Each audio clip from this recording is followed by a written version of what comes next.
था कि जैसे यहाँ पर व्यवहार के नियम लिखे हैं, बौद्धिक और सामाजिक या व्यवहार क्षेत्र और भौतिक क्षेत्र के लिए नियम।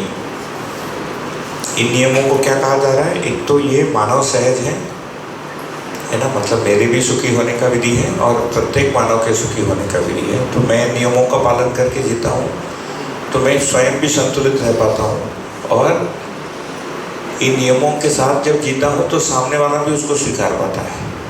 जैसे स्वधन हो गया, स्वनारी स्वपुरुष, और दयापूर्ण व्यवहार। दयापूर्ण व्यवहार मतलब जीने देना, जीने। तो यदि मैं रेल के गाड़ी से जा रहा हूँ और स्वधन स्वनारी और जीने देने जीने में हूँ तो कोई मुझे तंग नहीं करेगा। यदि मैं परधन का सोचता हूँ, है ना, या उसके सीट को हड़पने का कोशिश करता हूँ या उसके वैवाहिक जीवन में नज़र डालता हूँ तो ही दिक्कत आती है, नहीं तो लोग भी आपको रहने देते हैं। तो ये स्वाभाविक है, ये प्राकृतिक है। इसके विपरीत जब जब हम करते हैं तो वो समस्या का कारण बनता है, खुद के लिए भी, स्वयं के लिए भी और दूसरे के लिए भी। तो इसके दो चेक है ना। एक तो हम पूछ ही सकते हैं कि कैसे तुमने कुछ बना दिया है, नागराज जी ने कुछ लिख दिया नियम, जो कुछ भी हो सकता था, 3 की जगह 5 हो सकते थे, है ना, यहाँ 3 की जगह और 6 हो सकते थे, इतना का ही सकता है।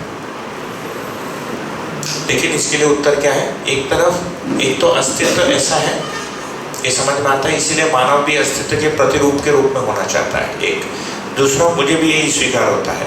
तीसरा, जब इसको करता हूँ तो सामने वाले को भी यही स्वीकार हो रहा है, और इसको करने से मेरी संतुलन और सुख और समाधान बनी हुई।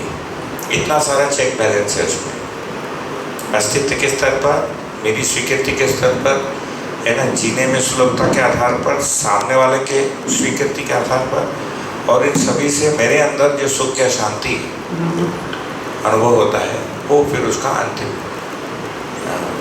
आधार। तो ये जो व्यवहार के नियम इधर लिखे हैं और ये व्यवहारिक क्षेत्र लिखा है, हालांकि इसको सामाजिक क्षेत्र भी लिख सकते हैं, लेकिन व्यवहार हम मनुष्य के साथ ही करते हैं। जिन लोगों को उस ये व्यवहार और उस व्यवहार में अभी भी दिक्कत आ रहा है, इसको आचरण के नियम भी लिख सकते हैं। हालांकि दर्शन में व्यवहार के नियम लिखे हैं, लेकिन आपको क्लैरिटी के लिए आचरण के नियम भी लिख सकते हैं। तो बौद्धिक एक आचरण है। बौद्धिक आचरण का ये मतलब नहीं कि जीवन में बुद्धि भी आचरण कर रहा है ना, जीवन मूलक जो आचरण, तो चित्रण, विश्लेषण, ये जो क्रियाएं हैं जिसको आप थोड़ा सा सुने हैं वो उसमें आएगा।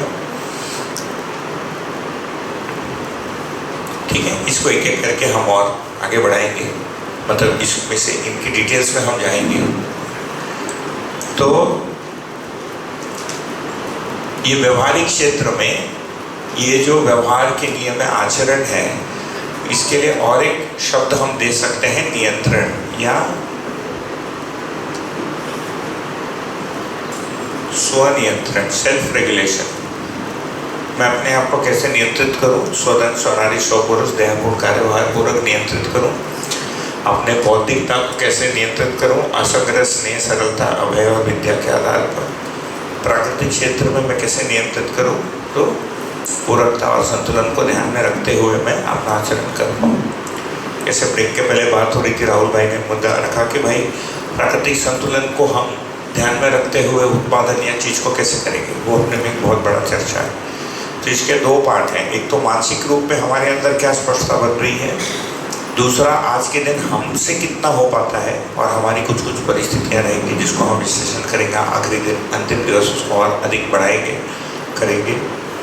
फिर जिनके साथ हम जी रहे हैं, परिवार भी है, समाज भी है, उसमें क्या क्या संभावना है ना। कुछ जगहों पर संभावना दिखती ही नहीं है। जैसे मुझे यवतमाल आना था, या तो ट्रेन से आना या बस से आना। मैं ट्रेन प्रीफर करता हूँ, ट्रेन 14 घंटा लेट हो गई, तो मैं आज रात को 9 बजे पहुँचता इनके घर। तो मैंने उनको एक्चुअली 3 बार, ये शायद स्कूल में थे, तो उनको फ़ोन उठाने पूछने के लिए कि बाहर से कितने लोग हैं। बाहर सीधे एक ही व्यक्ति है, तो मैं सोच रहा था ट्रेन से ही जाऊँ। तो फिर तब तक समय में निकले जा रहा था ना, बस में भी 2 ही सीट खाली थी, तो बस ही से आया, डीजल की ही बस थी। लेकिन मैं नहीं भी चढ़ता तो भी बस चलती ही, मेरे लिए तो नहीं चली। इस तरह से हम चढ़ी गए उस पर, मतलब ऐसा रिवर्स तक चढ़ते समय में इतना सब नहीं सोचा, मतलब पहले सोच चुका हूँ इन चीज़ों को। तो कई जगह पर हम देखते हैं कि प्राकृतिक संतुलन को एक बड़े स्तर पर लागू होने के लिए बड़े स्तर के पॉलिसी, बड़े स्तर के परिवर्तन आवश्यक है। और कुछ जो मेरे हाथ में है, जो प्रतिदिन मैं अभ्यास कर सकता हूँ, वो मेरे हाथ में है। उसमें फिर उपयोग भी आ जाता है। कितना उपयोग करेंगे, कैसे चीज़ों को उपयोग करेंगे इत्यादि।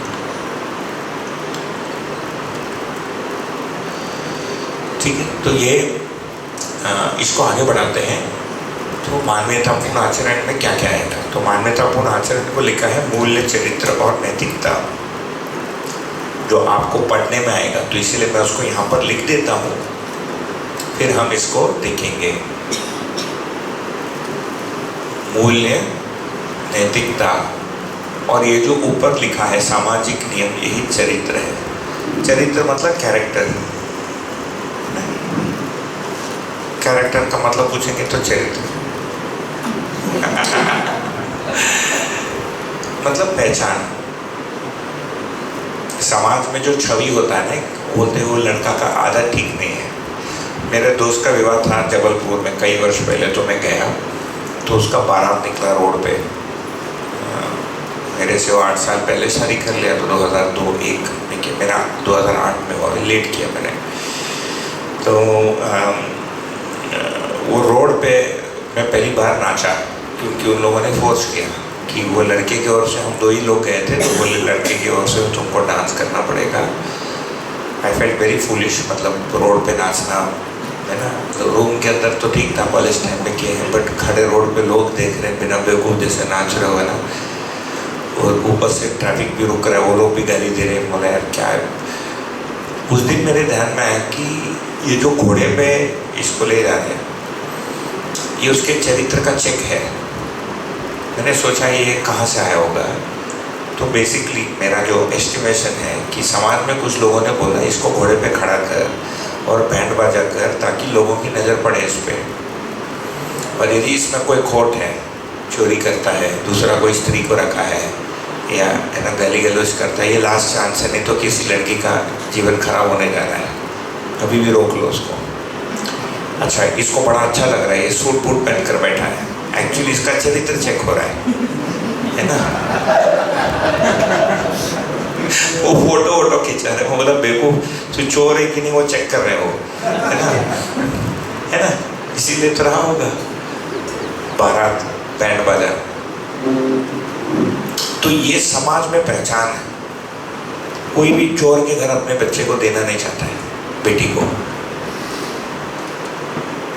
चोरों में भी जब बेटियों का विवाह होगा, तो भी वो चोरी वाला दामाद को प्रेफर नहीं करेगा, ये उससे बड़े चोर को प्रेफर नहीं करेगा, या उससे, उसका भी कोई उसूल होता है कि इस चीज में हम चोरी नहीं करेंगे। जैसे लोग रिश्वत लेते हैं, हमारे पिताजी बोलते हैं कि हमारे पहचान के व्यक्ति का शरीर शांत हो गया, मृत्यु हो गई कई वर्ष पहले, तो रात को हो गए, हॉस्पिटल गए, और वो कुछ, वो गवर्नमेंट हॉस्पिटल से कुछ पर्चा लगता है कि ये चले गया, और उसके बाद ही उसको स्मशान भूमि पे ले जाएंगे ना। नेचुरल डेथ हो गया था घर पे, और हॉस्पिटल से कुछ लाना था उन दिनों, तो वो गए, और फिर मेरे शायद पिताजी के साथ वाले जो उन्होंने पूछा कितना देना है, उस आदमी का उत्तर था, सर हम इस काम के लिए पैसा नहीं लेते हैं। मतलब मरने के बाद उस आदमी का सर्टिफिकेट देने के लिए हम लेते हैं, बाकी सब के लिए लेते हैं, ये के लिए नहीं लेते हैं। उसको डर लगता है कुछ पाप है ना, इसका भूत वापस आएगा, अभी मैं मर गया उसके बाद तो मेरा पैसा ले रहा है ना। बाई चांस आ गया तो वो अपने आप को सुरक्षित कर रहा है।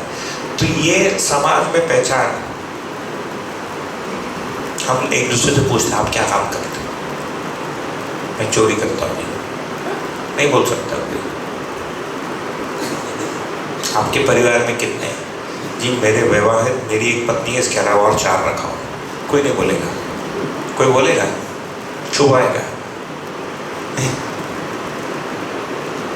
अब उसके घर वालों से वो अपने झगड़ों को छुपाएगा, नहीं बोल सकते। तो ये स्वनियंत्रण, ये चरित्र है, सामाजिक नियम ही चरित्र कहलाता है, जो समाज में पहचान का आधार है। मूल्य को देखेंगे तो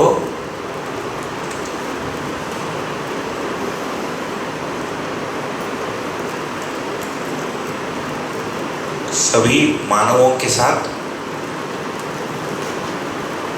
और परिवार। तो जो मानव मूल्य है वो है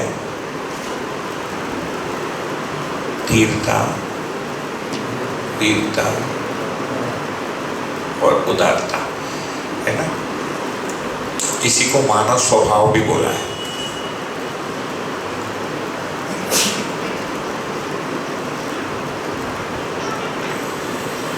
और परिवार में देखेंगे तो 18 मूल्यों की है, लेकिन ये मूल्य संबंध के साथ है।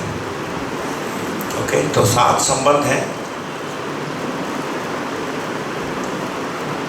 माता, मी तुम्हाला ते PDF फॉरवर्ड केलं आहे, त्यांनी पाठवून दिलं सगळ्यांना।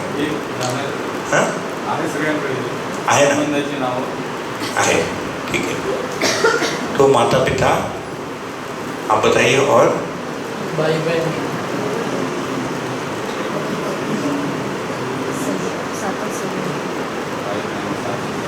फिर गुरु शिष्य,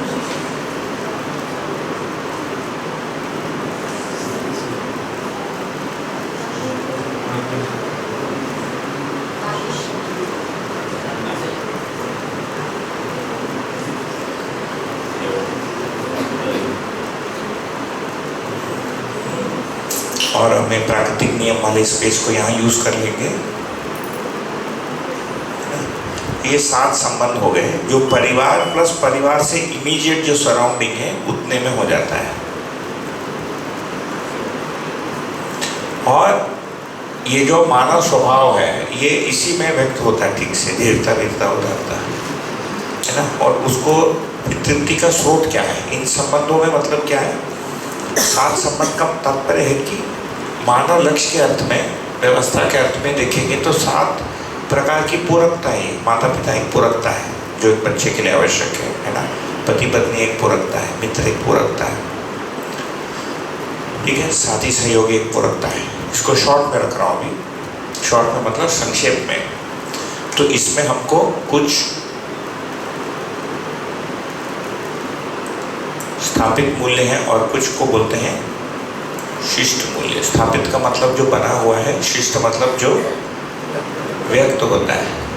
तो एक स्थापित मूल्य हो गया विश्वास, फिर सम्मान, स्नेह,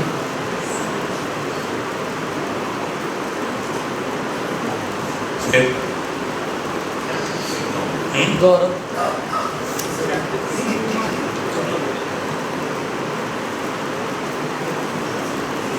श्रद्धा। सभी लोग हम थोड़ा थोड़ा बताएंगे ना तो रिवाइज भी हो जाएगा, कम से कम नाम रिवाइज हो जाएगा। श्रद्धा, फिर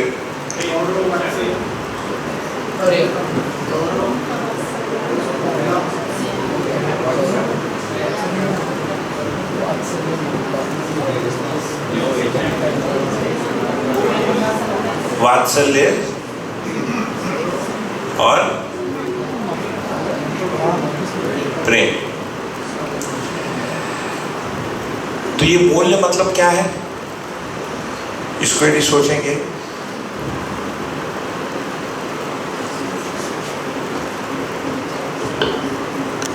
इन संबंधों में जब हम जीते हैं, ये हमारे तृप्ति के आधार है। जैसे मैं बेटी के साथ जीता हूँ तो उसके साथ तृप्ति का जो स्वरूप है वो ममता और स्नेह है ना। तो ममता पूर्वक या बेटी को ही मैं ठीक से नहीं पहचान पाता हूँ, उसमें मेरे को जो अच्छा लगता है, वो जो अच्छा लगने का नाम है ममता और स्नेह। तो ममता में क्या अच्छा लग रहा है कि मैं उसको रोज बादाम घिस के देता हूँ, तो उससे मेरी अपेक्षा रहती है कि उसका शरीर का स्वास्थ्य बढ़े, और एक दिन मुझे दिखता है कि वो स्वस्थ है तो मुझे उसकी तृप्ति मिलती है, उसका नाम है ममता। उसके साथ रहने मात्र से मुझे अच्छा लगता है तो ये स्नेह हो गया। एक मित्र है, उनके साथ रहने मात्र से मुझे अच्छा लगता है, इसका नाम है स्नेह। गुरु है, उनके साथ रहने मात्र से अच्छा लगता है, इसका नाम है गौरव या श्रद्धा। तो जो अलग अलग मूल्य हैं, इनमें से कुछ मूल्य सभी संबंधों में लागू होते हैं, है ना। और उसी में तृप्ति के अलग अलग स्वरूप हैं। इसको हम और अच्छे से अध्ययन करेंगे, मतलब और थोड़ा सा फैलाएंगे। ये याद है ना, आप कहाँ पर है विज्ञान में, कैसा पूरा करेंगे।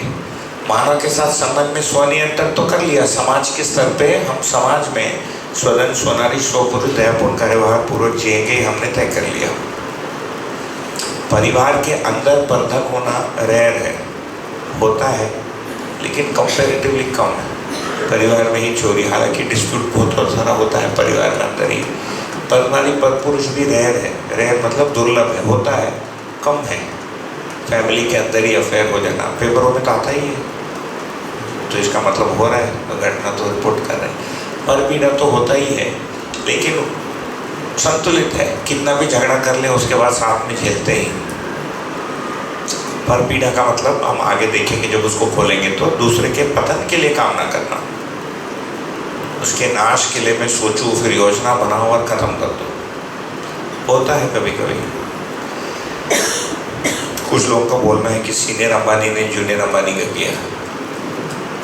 ये अभी जो दो भाई हैं, ऐसा सुनने में आता है, मतलब उसको कुछ तो 200, 250, 3 कुछ देना था करोड़ रुपए और जमानत के लिए, नहीं तो जेल जाता। बड़े वाले ने दिया ये सब, तो ये सब है। तो ये मानव के साथ जीने की विधि जो है, फाइनली परिवार और कुटुंब के स्तर पर हम जीते हैं। तो परिवार प्लस कुटुंब है ना, इमीडिएट जो सराउंडिंग है।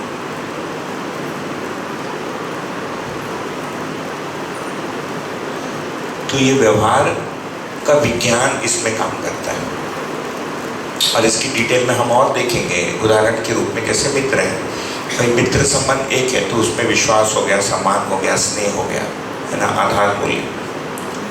लेकिन परंतु तो हर मित्र एक जैसा तो नहीं होता, सबकी मानसिकता अलग अलग होती है ना?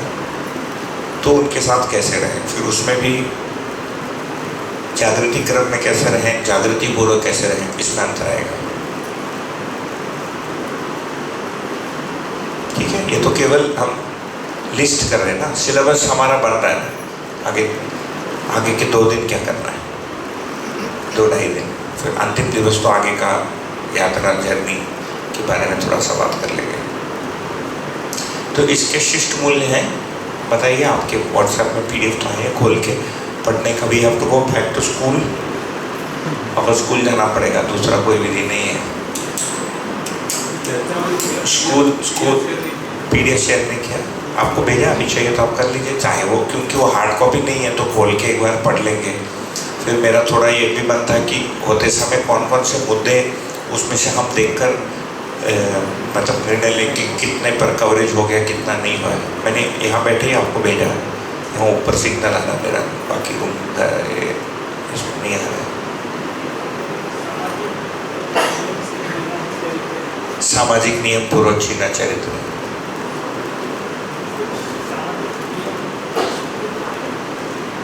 कुछ सामाजिक नियम, हाँ,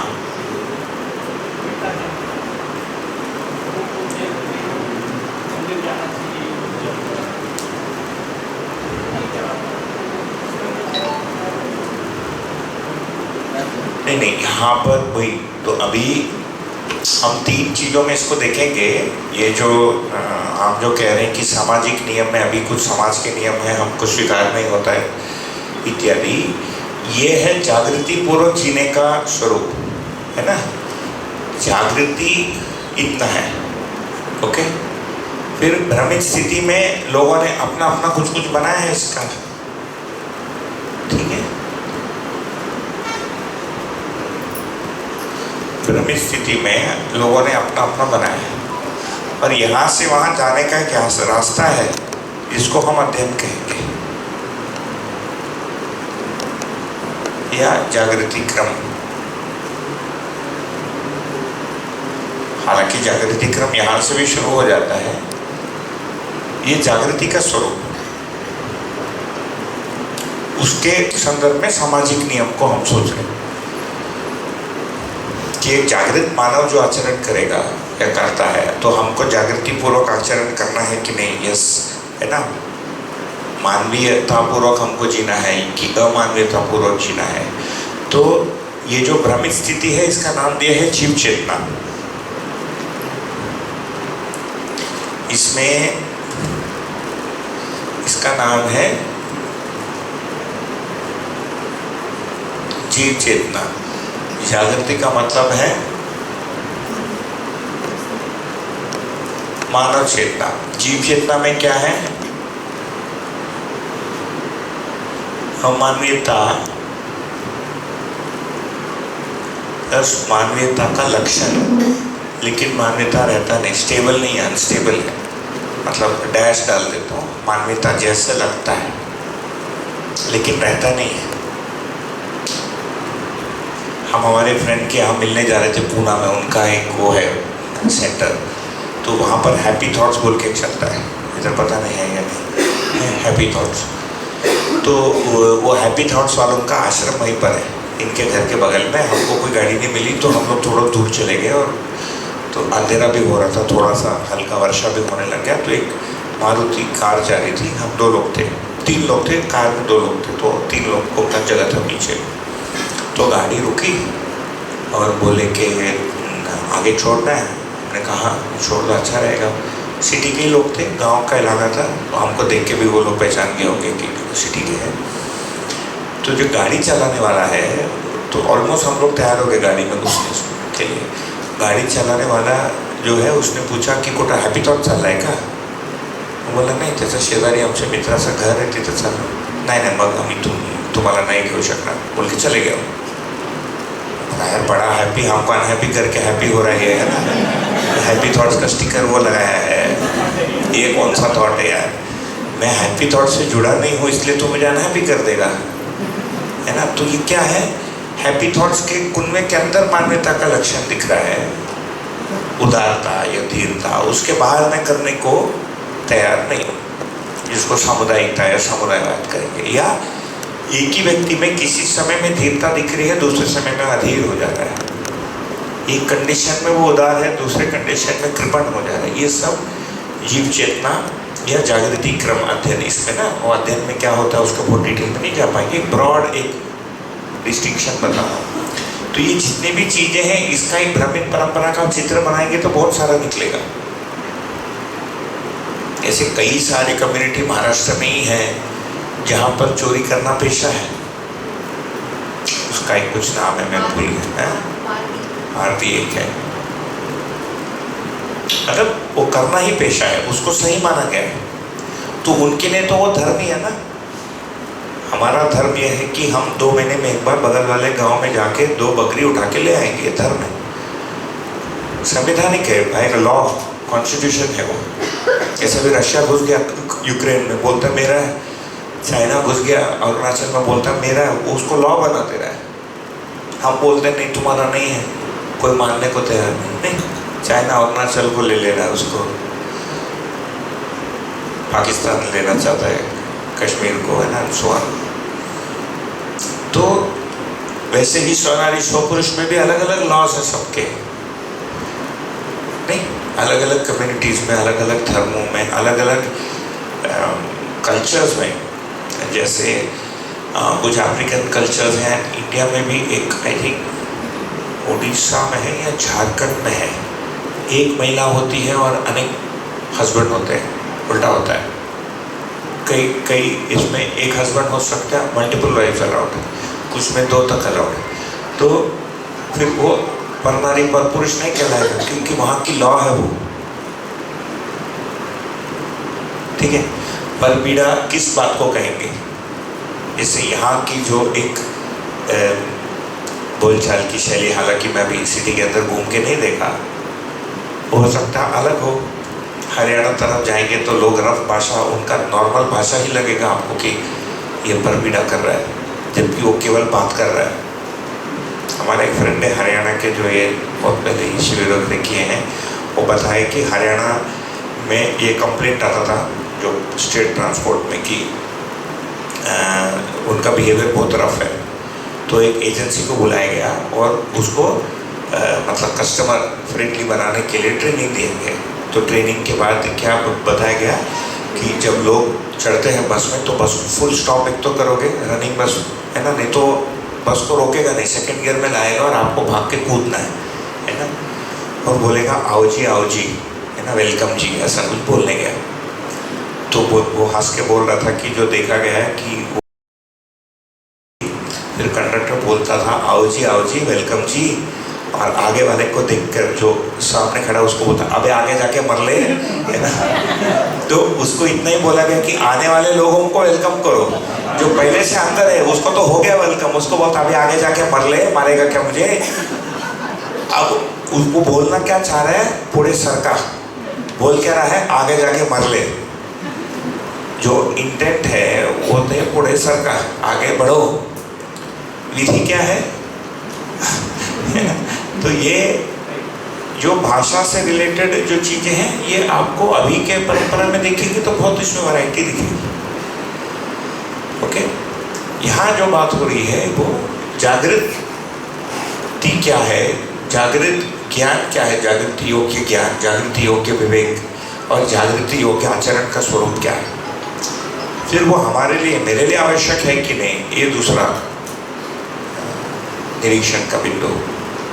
फिर इसको मैं अभ्यास करूँ, अध्ययन करूँ, अभ्यास करूँ, उसको अपनाऊँ, ये एक रास्ता बनता है। ठीक है, फिर ये करने से जीवन में कुछ कुछ होता है, उसको आगे हम हो सकता है अंतिम दिवस, सारी चीज़ों को मैं अंतिम दिवस से बोलते जा रहा हूँ, है ना। जैसे है ना, हमारे अंदर जो प्रगति होती है, कुछ भास होता है, फिर आभास होता है, फिर प्रतीति या साक्षात्कार बोल के कुछ होता है ना, ये वाली चीज़ें उसमें घटित होना शुरू होती है या होंगी। ठीक है, तो विश्वास का शिष्ट मूल्य, तो मेरे अंदर जब विश्वास है तो वो व्यक्त कैसे होगा। देखिए आपके उसमें PDF में विश्वास का शिष्ट मूल्य क्या लिखा है, आप बताइए पढ़ के। आप पढ़ेंगे तो अधिक स्मरण में रहेगा, मैं यहाँ लिखूंगा तो धुल जाएगा। सौजन्यता, विश्वास के लिए क्या लिखा है, सौजन्यता, सहकारिता, सहयोगिता, पूरकता, उपयोगिता। सहकारिता, जब हमारे अंदर विश्वास होता है तो एक दूसरे के लिए सहकारी या सौजन्य बनते हैं। सम्मान के लिए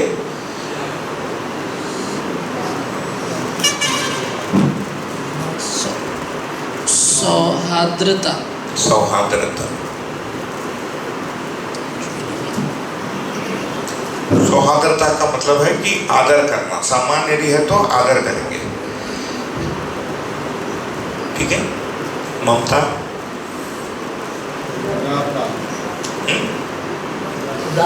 उदारता,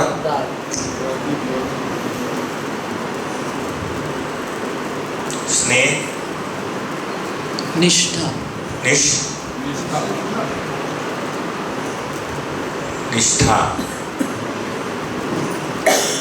कृतज्ञता, सौम्यता,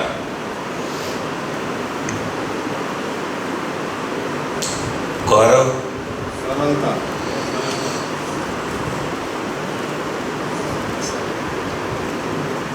श्रद्धा, है पूज्यता, फिर वात्सल्य,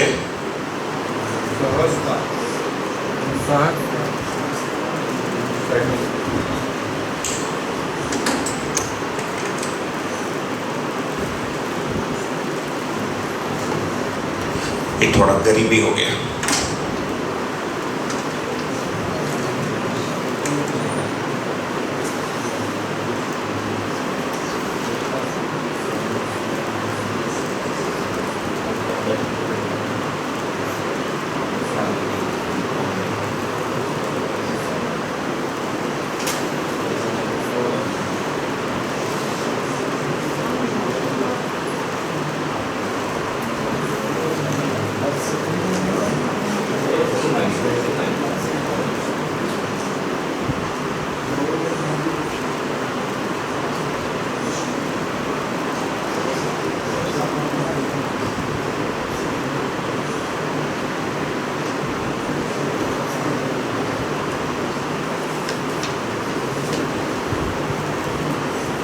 विश्वास के लिए था सौजन्यता, सम्मान के लिए स्नेह के लिए, ममता के लिए, वात्सल्य के लिए, सरलता,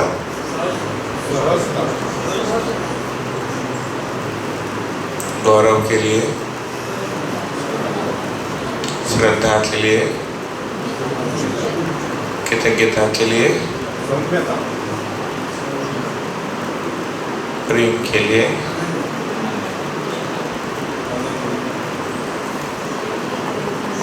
ये क्या है? स्थापित मूल्य। और ये मूल्य कहाँ मिलेंगे? इन संबंधों में जीते हुए इन मूल्यों का अनुभव होता है। तो स्थापित मूल्यों का अनुभव होता है ना, वी एक्सपीरियंस देम, अनुभव। और शिष्ट मूल्यों का ये हॉरिजॉन्टल लिख रहा हूँ, अभिव्यक्ति होता है, अभिव्यक्त होता है। हम उसको और थोड़ा सा ले लेंगे। जैसे विश्वास यदि है तो सौजन्यता के रूप में व्यक्त होगा, अविश्वास है तो सौजन्यता नहीं मिलेगा, सहकारिता नहीं मिलेगी, है ना। सम्मान है तो आदर मिलेगा, सौहार्दता मिलेगा। यदि सम्मान नहीं है तो सौहार्दता नहीं मिलेगा।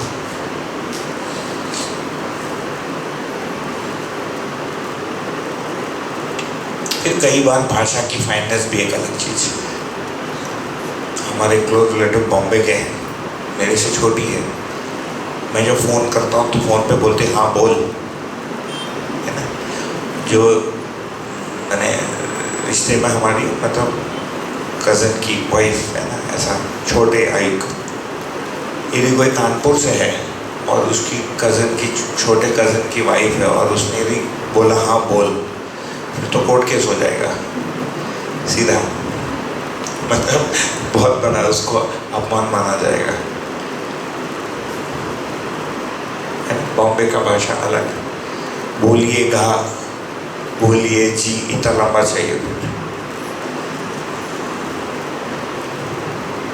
तो कुछ तो भाषा की भी चीज़ है, तो उसको और डिटेल में बात करेंगे। तो ये वाले पार्ट को देखेंगे तो हमने व्यवहारिक क्षेत्र में, व्यवहार विज्ञान में देखा कि एक तो परिवार में सात संबंध, और इसमें 18 मूल्य लिखे ना, 9 मूल्य इधर हैं और 9 मूल्य उस तरफ है। तो 9 + 9 18 मूल्य हैं, है ना। ये 9 है, 1 2 3 4 5 6 7 8 9, 9 × 2 18,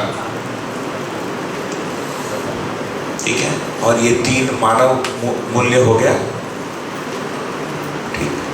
फिर 2 वस्तु मूल्य कहते हैं, जो भौतिक रासायनिक वस्तु के साथ है।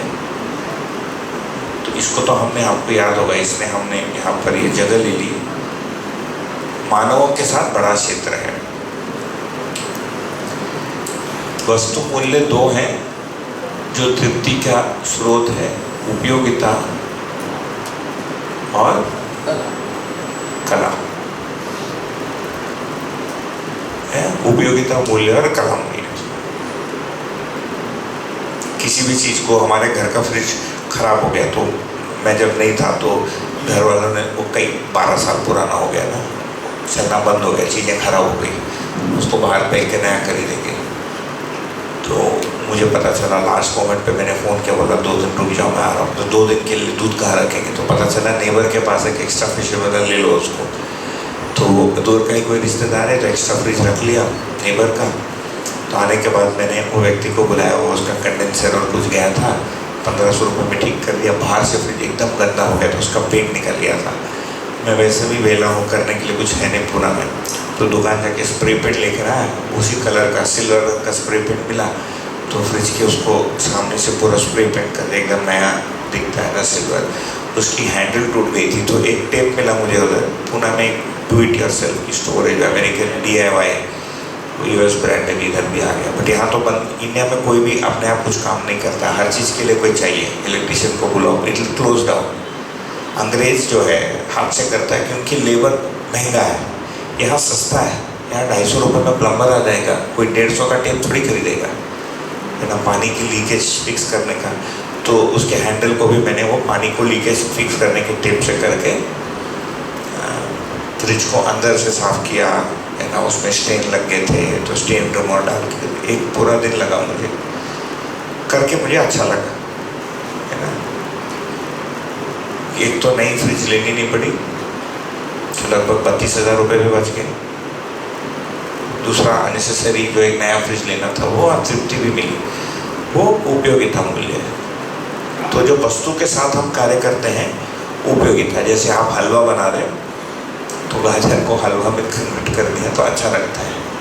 ये हाथ से करके जितनी चीज़ों को हम अनुभव करते हैं ये सब इससे संबंधित है। लकी है क्यों? नहीं लेना पड़ा।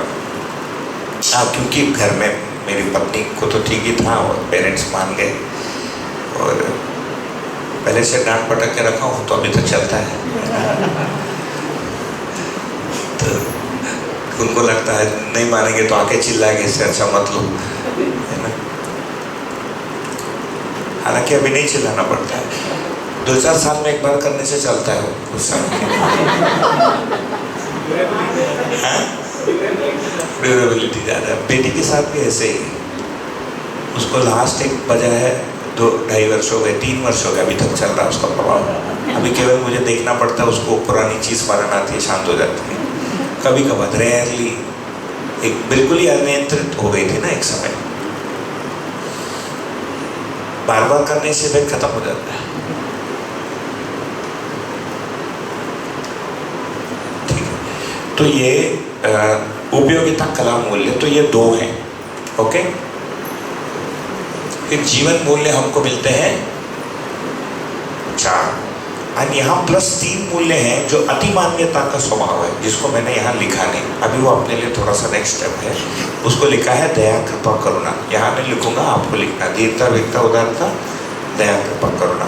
वो अभी अपने परव्यू, अपने रेंज से थोड़ा बाहर, इमीडिएट जो अपना एक, तो कितने मूल्य हो गए यहाँ? 18, 9 + 9 × 2 18 + 3 कितना हुआ? 18 + 3 21 + 2 23 + 4 23 जो है हायर ग्रेड के लिए। सो टोटल कितने हुए? 30 में से 27 को हम डिस्कशन में लेंगे, 3 को हम छोड़ देंगे, अभी आवश्यकता नहीं है उसकी तुरंत। ओके, तो मान्यतापूर्ण आचरण को कैसे डिस्क्राइब किया है? मूल्य, चरित्र जो ऑलरेडी सामाजिक नियम में कर दिया है, एंड नैतिकता। लेकिन इसमें मुख्य मुद्दा क्या है? बिना ज्ञान के में स्पष्टता और बिना विवेक के मान्यतापूर्ण आचरण परिभाषित होता नहीं है ना। और ये कौन से संबंधों में कौन से मूल्य अनुभव में आते हैं वो उस बुकलेट में दिया है, जो आपको PDF अभी मिला है।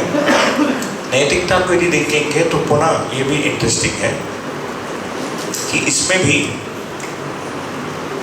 नैतिकता का मतलब क्या है?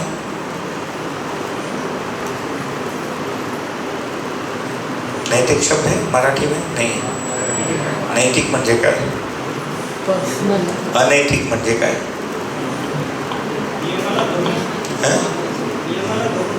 नियमाला धरून, नियमानुसार, वैध है ना, संवैधानिक नहीं असंवैधानिक, मतलब सही गलत के अर्थ में है।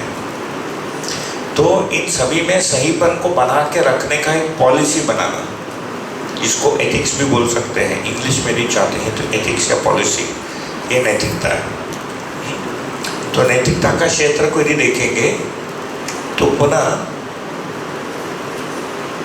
मन, धन और धन, इन तीनों का मैं सदुपयोग करूंगा। इसका नाम है धर्म नीति, मतलब ओवरऑल है ना, एक ओवरऑल नियम, और इन तीनों का मैं सुरक्षा करूंगा और करने के लिए प्रेरणा दूंगा। इसका नाम है राज्य नीति। धर्म और राज्य है ना, एक बड़ा सब्जेक्ट है दर्शन में, जिसको आगे आप यदि अध्ययन करेंगे तो आगे मिलेगा आपको।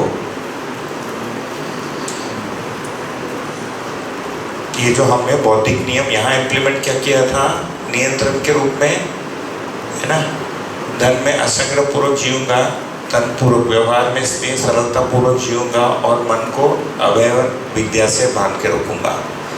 और जब इम्प्लीमेंटेशन करेंगे तो पता चलता है कि मूल्यों के साथ जीना है और चरित्र और मूल्यपूर्वक जीना है, और इसको बना के रखने के लिए जो नीति का उपयोग करूंगा ये धर्म नीति और राज्य नीति वही चीज़ है ना। जैसे मन का सुरक्षा कैसे होगा? दयापूर्ण कार्य व्यवहार से। इस समझ में आता है? मन का सुरक्षा, अपने मन को कैसे सुरक्षित रखेंगे या दूसरे के मन को कैसे सुरक्षित करेंगे? उसको पीड़ा नहीं देने से। उसके धन को कैसे सुरक्षित करेंगे? बिना परनारी पर पुरुष की उसका धन कैसे सुरक्षित रहेगा? When you don't do परधन, नहीं तो हम असंतुलन मचा रहे हैं ना समाज में। तो हमारे लिए फिर या मेरे लिए स्वनिरीक्षण या अंतर्मनन के लिए प्रश्न बनता है कि मेरा जीने से लोगों को तकलीफ होना चाहिए कि नहीं होना चाहिए? उसके लिए सही या संतुलित विधि क्या हो? उसका नाम है चरित्र या सामाजिक नियम। तो मैं सामाजिक नियम में जी रहा हूँ तो तन मन धन का सुरक्षा हो ही रहा है। यदि मैं सामाजिक नियम में नहीं जी रहा हूँ तो तन मन धन का सुरक्षा नहीं हो पा रहा। करने के रूप में, फिर मानसिक रूप में, इसमें 3 भाग आएगा। करने के रूप में, बोलने के रूप में और मानसिक रूप में।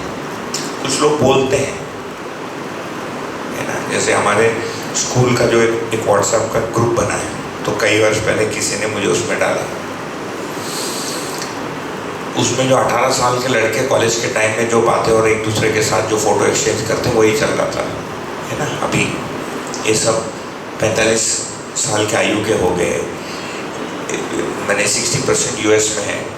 कोई कंपनी का सीटीओ बन गया है। एक तो वॉलमार्ट के एक विंग का चीफ टेक्नोलॉजी ऑफिसर बन गया सीटीओ, अर्जुन सिंह दुगल उसका नाम है ना। ऐसे बहुत सारे, लेकिन मानसिकता उनका कॉलेज में फंसा था।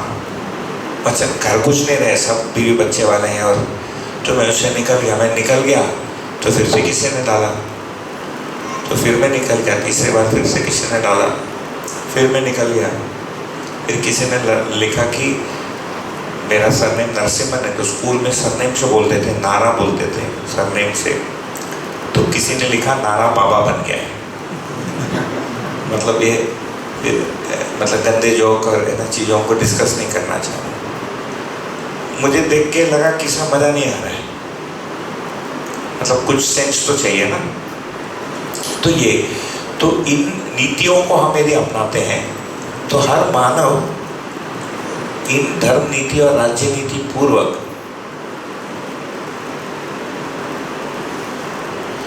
मानवीय व्यवस्था से जुड़ता है। ओके,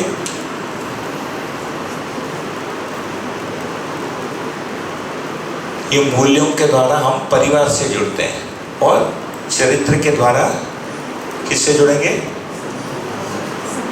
समाज से ना। सामाजिक नियम ही है समाज से जुड़ना या समाज से संबंधित, और ये परिवार से संबंधित, परिवार लिखा ही है उसमें। ओके, तो 4 मूल्य हमारे अंदर ही अनुभव होते हैं और बाकी मूल्य जो है ये परस्परता में एक दूसरे के साथ अनुभव में आते हैं।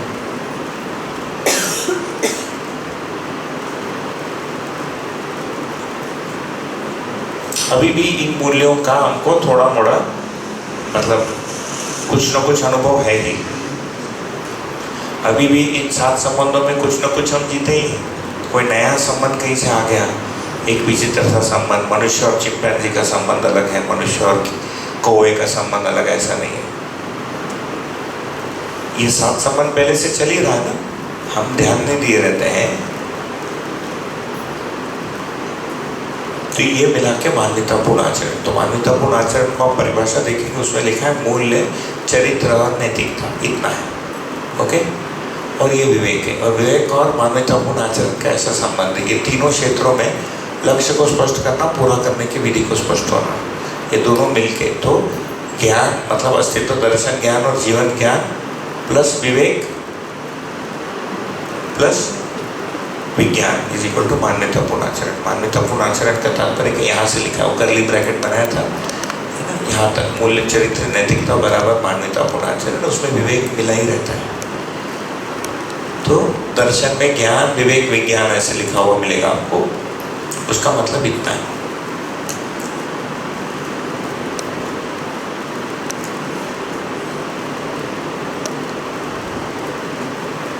मनुष्य के जीने के नहीं,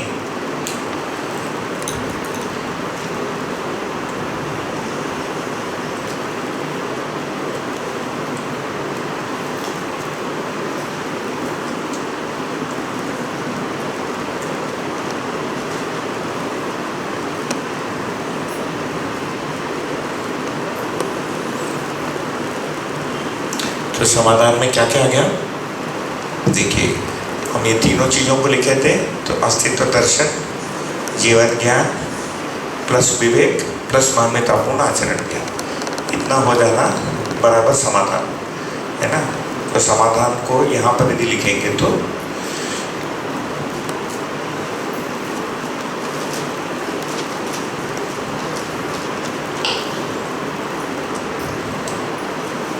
इक्वल टू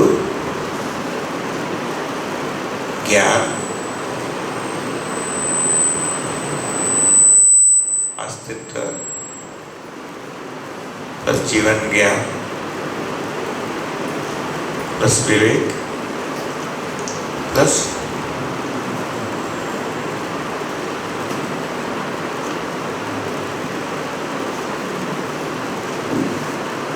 मान्यतापूर्ण आचरण। मान्यतापूर्ण आचरण मतलब व्यवहार विज्ञान ओनली, ओके।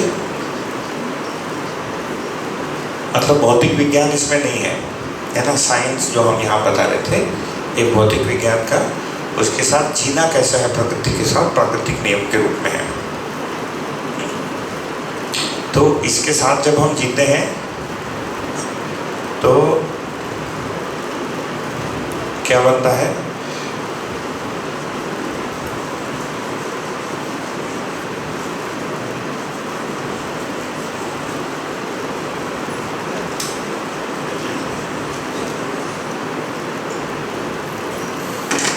ये हो गया समाधान, है ना।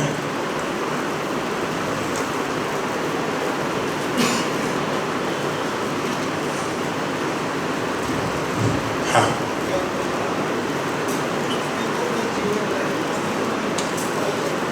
अस्तित्व में भौतिक ही है।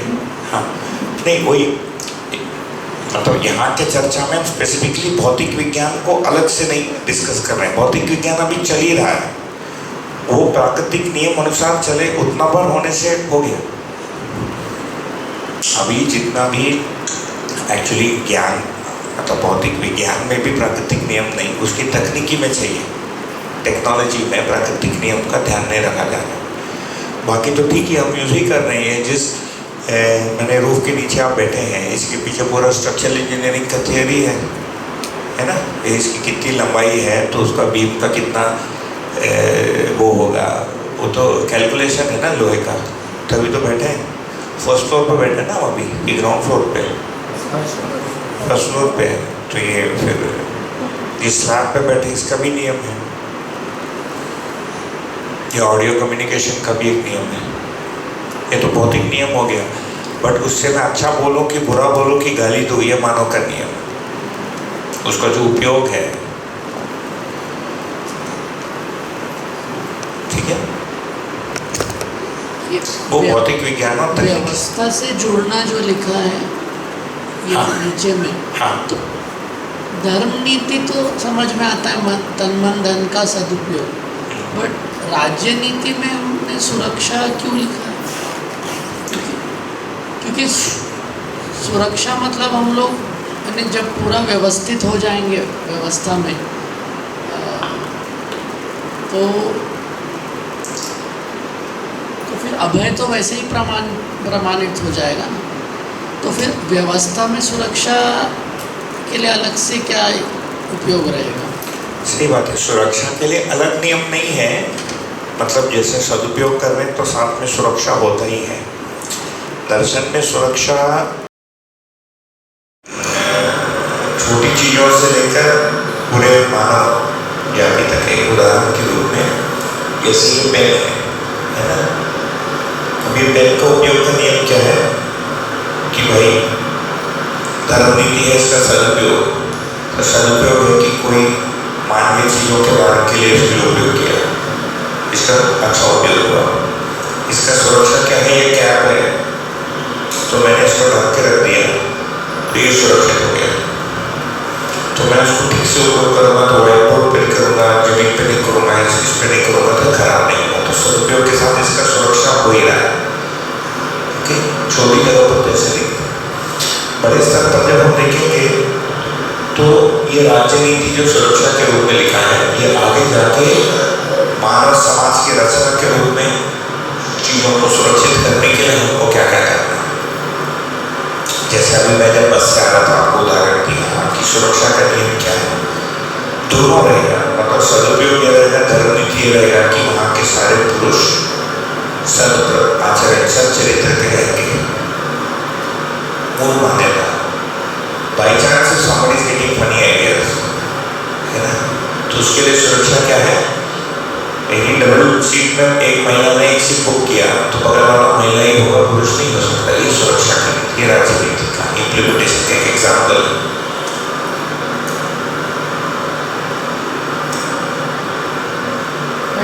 मतलब डबल सेफ्टी वॉल, सेफ्टी है। कई बार जब सामने वाला व्यक्ति बहुत ही गहरा हो रहा है तो केवल राजनीति ही रहेगा, क्योंकि आप राजनीति बना ही नहीं सकते। जैसे पाकिस्तान बॉर्डर पे आपको रखना ही है, बिकॉज यू डोंट नो उसका नियम क्या है। अभी केस वर्क ही चल रहा है, लेकिन बॉर्डर में आपको चाहिए ही चाहिए। हर मानव सुखी होना चाहता है, चाइनीज सुखी होना चाहता है बोल के मैं निकाल दिया, उसका सुख तो मेरे सर पर बैठ के नाचने से है ना, ऐसा मान लिया हो। तो जब तक वो नहीं बदलेगा तब तक मुझे इस कवच को बना के रखना पड़ेगा। तो ट्रांजिशन के टाइम में राजनीति सुरक्षा का एक कवच बना रहा है ना। और ट्रांजिशन के बाद प्रत्येक लॉ में जो समाज की इम्प्लीमेंटेशन की लॉ है उसमें धर्म नीति और राजनीति दोनों एक साथ। इंटरेस्टिंग चीज ये है कि ट्रेडिशनली भी नहीं देखेंगे, जैसे राजनीति राजा शब्द वैसे देखना कि संस्कृत में ब्यूटीफुल लैंग्वेज। राजा का काम क्या था,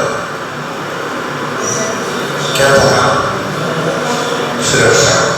क्या सुरक्षा, धन का सुरक्षा, जान का सुरक्षा, है ना। माल, माल का मतलब जान, माल मतलब पैसा, है ना। तो वहाँ के लोगों का सुरक्षा, वहाँ के स्त्री पुरुष का सुरक्षा, कि वहाँ की जो जनता है वो शांतिपूर्ण आक्रमण से बचे रहे, शरीर से, मन से और धन से। वहाँ का गुरु क्षेत्र बना रहे। और राजा का और धर्मगुरु का क्या था जिम्मेदारी, अभी भी क्या जिम्मेदारी है धर्मगुरु का, सदुपयोग। अच्छा सोचो, दान दो, उसने बुरा कहता तो बुरा मत सोच, अभी भी ऐसे ही। मतलब उसके लिए सांपों उत्तर नहीं मिल पा रहे, गलत इशू है। लेकिन अभी भी धर्म और राज्य का यही संबंध है। अभी यदि देखेंगे तो राजा जो है इलेक्ट होके जा रहा है। You can to choose the raja through very complicated process है, डायरेक्ट सिलेक्शन नहीं है। जैसे यूएस में तो डायरेक्ट सिलेक्शन है, वो दो ही पार्टी है ना, बाइपोल मतलब बाई पार्टी प्रेसिडेंशियल सिस्टम है। तो यू नो कि आप या तो ओबामा को चूज कर रहे हैं या ट्रम्प को चूज कर रहे हैं और उसके पार्टी के पॉलिसीज को चूज कर रहे हैं। लेकिन भारत में तो प्राइम मिनिस्टर फेस चूज होता है, लेकिन फाइनली आप लोकल एमपी को ही चूज कर रहे हैं। वो एमपी मिलके किसी यदि वो जीत गया तो डायरेक्ट हमारा वो नहीं है, but we are getting to choose the raja in complicated way. आज भी राजा क्या कर रहा है वहाँ सीट पे बैठ के, कितने 560 है लोकसभा में, है ना। इसको हम खोलेंगे राज्य व्यवस्था में 5 आयाम है जो आप पढ़े होंगे, शिक्षा, स्वास्थ्य, उत्पादन, विनिमय और न्याय। इसको देखेंगे हम, चर्चा नहीं हुई, ठीक है। हम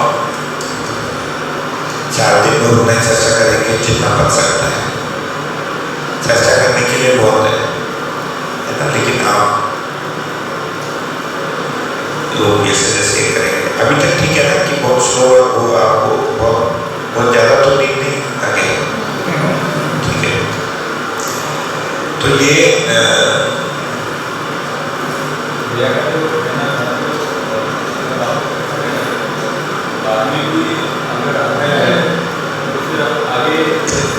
राजनीति का आवश्यकता ही नहीं पड़ेगा, ऐसा बोले ना। हाँ, सब आगे राजनीति का आवश्यकता ही नहीं पड़ेगा सुरक्षा वाला पार्ट, ऐसा बोले।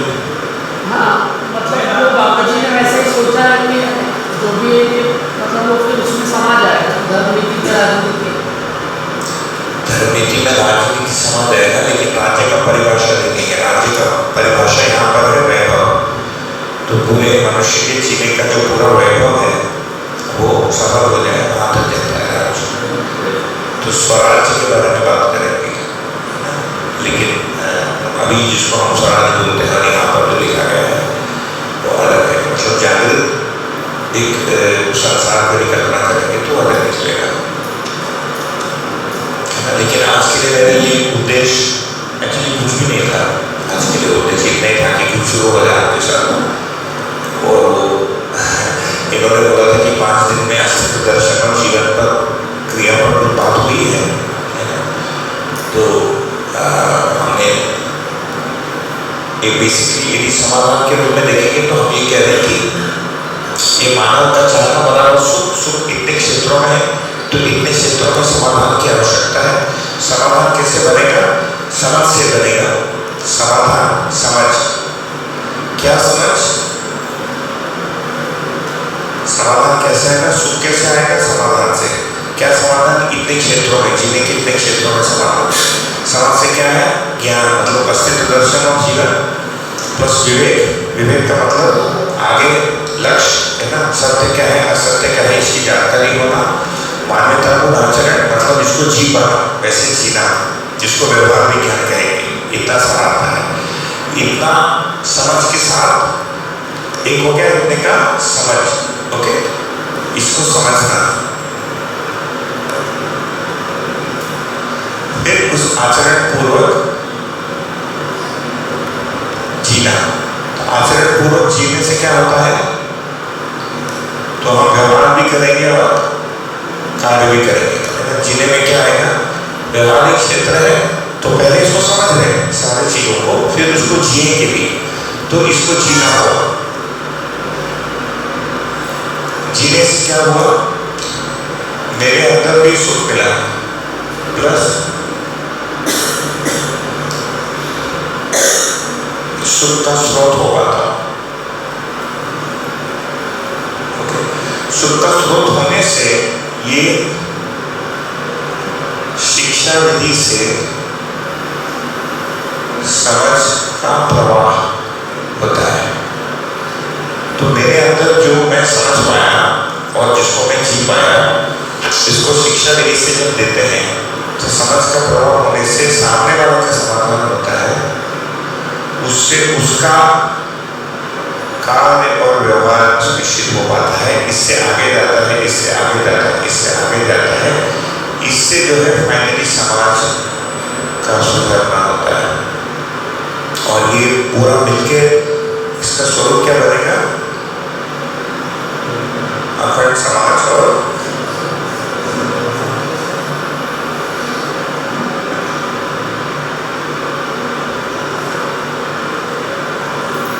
अखंड समाज मतलब मानव समाज, समाज की अखंडता, मानव समाज की अखंडता और व्यवस्था की सार्वभौमता।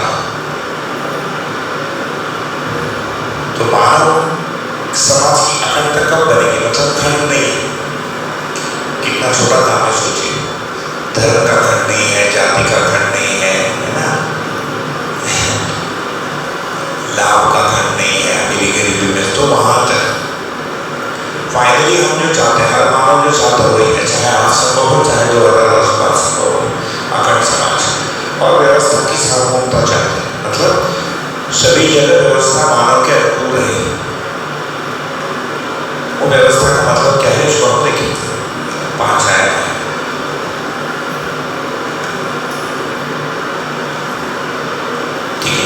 ये सुख से लेकर समाधान जो है समझ से आएगा। समझ का कॉम्पोनेंट क्या है? ज्ञान, विवेक और विज्ञान। उसी को अस्तित्व दर्शन ज्ञान, जीवन ज्ञान, मान्यता पूर्ण आचरण ज्ञान लिखे। तो आपको दोनों करना पड़ेगा, समझना भी पड़ेगा, उसके अनुरूप जीना भी पड़ेगा। तो समझने के लिए भी मेहनत करना पड़ता है, जीने मतलब ध्यान देना पड़ता है, जीने के लिए भी ध्यान देना पड़ता है। कम से कम मेरे स्तर पर मेरा व्यवहार कार्य ठीक हो जाए, उससे फिर वो शिक्षा विधि से प्रभावित होकर पर्याप्त मात्रा में जब हो जाएगा तो आनंद समाज के रूप में ऐसे कम से कम यहाँ पर हम 6 लोग बैठे हैं। यहाँ पर जाति, धर्म है ना, संप्रदाय, वर्ग, कितने तरह के हैं नहीं है, आयु, लिंग, कोई पुरुष है, स्त्री है, आपको ज्ञान नहीं हो सकता, पुरुषों को हो गया, स्त्रियों को ज्ञान हो सकता है, पुरुषों को नहीं होगा। इसको छोड़ के कम से कम बैठ तो हमारे ज्ञान होगा नहीं हुआ है गलत होता है। उस उद्देश्य से जब बैठते हैं तो ये कोई मायने नहीं रखता कि एक महिला क्वेश्चन पूछ रही कि पुरुष पूछ रहा है, उसके एजुकेशन क्वालिफिकेशन क्या है, उसके बैंक का बैलेंस कितना है, वो जनरल मैनेजर है कि चपरासी है। कोई भावना के बिना हम बैठ पाते हैं, यही मानव के लिए सहज है। सर्वाधिक जो हम अपने आप को मैंने सहज जो स्थिति में पाते हैं वो इसकी विपरीत हम जो भी करते हैं वो उसमें कोई ना कोई असहजता होती है, हम उसको मैनेज करना ही पड़ता है। ठीक है, तो आज के लिए इतना। तो कल जब मिलेंगे तो सोचेंगे क्या करना है, ठीक है ना? 2 मिनट